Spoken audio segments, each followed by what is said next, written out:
Thanks చెప్తున్నాయన బంధువులుగా మేము చేరాం. ప్రియులు uncle గంట మోసెస్ గారిని గట్టిగా దీవించారు. ఆంటీ కాంతమణి ఆంటీని కూడా గట్టిగా దీవించారు నాయన.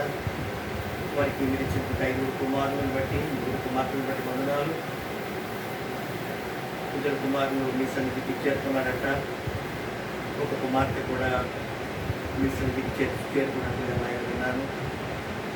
మిగిలిన బిడ్డలో మేము కలిసి తండ్రి పాటలు పాడుకుంటూ సృష్టించుకుంటూ ఆరాధన జరిపి వాక్యము మీ నామ మహిమాత్రమే ప్రకటించాలని ఆశపడుతున్నాను ఆయన. మీ సన్నిధి మాకు ముఖ్యం తండ్రి. మీ దూతగణంతో దిగి రండి. ఈ చిన్న గదిలో మొత్తం పర్వతమంతా వచ్చేయగలదు ఆయన. అలా మీరు విశాలమైన ప్లేస్లో ఉండగలరు, చిన్న ప్లేస్లో ఉండగలరు తండ్రి. కనుక మీతో దూతగణంతో రండి. మీ సన్నిధి మేము కోరుకుంటున్నాం ప్రభువా. మీ సన్నిధి వలన మేము దీవించబడతాం తండ్రి. గనిలో అవుతాం ఆయన. 4 ప్రాంతం కూడా మనసుగా మీ నామ మహిమార్చమే జరపబడినట్లు మేమందరము తగ్గించుకుంటాం ఆయన. మీరే మహిమ పొందాలి, మీరే ఘనత ప్రభావాలన్నీ పొందుకోవాలి తండ్రి. ఆ మేరకు నాయన ఈ ప్రార్థనలో మీ నామములో జరిపించుకుంటూ యేసు నామములో ప్రార్థించి వేడుకొనుచున్నాము తండ్రి. ఆమేన్ ఆమేన్ ఆమేన్. మనమందరం కలిసి స్తోత్రం చెల్లించమని పాట పాడదాం. అమ్మగారు పాపలు వాళ్ళు వెయిట్ చేస్తారు. మరి మీరు వాళ్ళు అనుసరించి పాడదాం.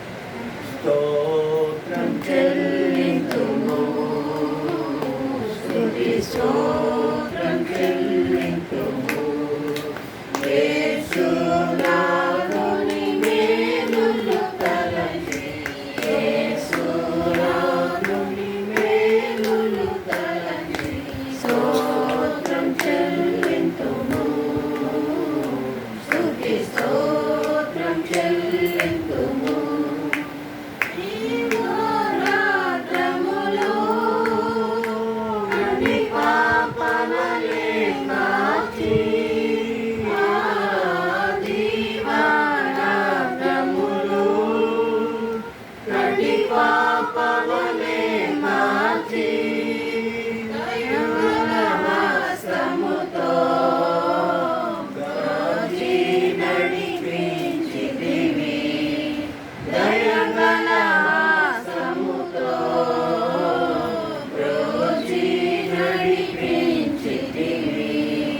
స్తోత్రం చెల్లింతుము, స్తుతి స్తోత్రం చెల్లింతుము.